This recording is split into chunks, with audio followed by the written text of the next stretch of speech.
மகா சிவராத்திரின்னு சொல்லி விடிய விடிய வந்து சாமியை பார்த்துட்டு டீ கடையில் வந்து உக்காந்தேன். டீயும் தர மாட்டேங்கிறாங்க, ஒன்றும் தர மாட்டேங்கிறாங்க. இவங்களெல்லாம் நம்பிட்டு நம்ம எப்படி டீ கடையில் வந்து பொலை போட்டுறது வைக்கிறது? இவரை நம்பி வேறு நைட்டு வேறு கேசியர் வேலைக்கு வேறு வச்சுருக்கு. எங்கே போய் என்னத்தை பண்ணுறது? எந்த கடையில் போய் டீயை சாப்பிட்றது? கோயிலில் போடுற டீ அது இருந்தாலும் உங்களுக்கு டீயை சாப்பிட்டோம், உங்களுக்கு நைட்டு சம்பளத்துக்கு ஆகும்ல. ஏன்னா டீ கடையில் வந்து டீ சாப்பிட்டா ஒரு 4 பேர் 4 டீ சாப்பிட்டாங்கன்னா இவருக்கு சம்பளத்துக்கு ஆகும்.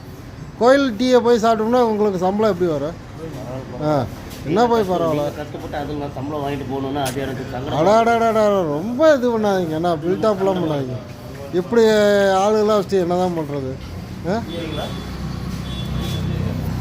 சரிங்க, அடுத்த வீடியோவில் சந்திப்போம்.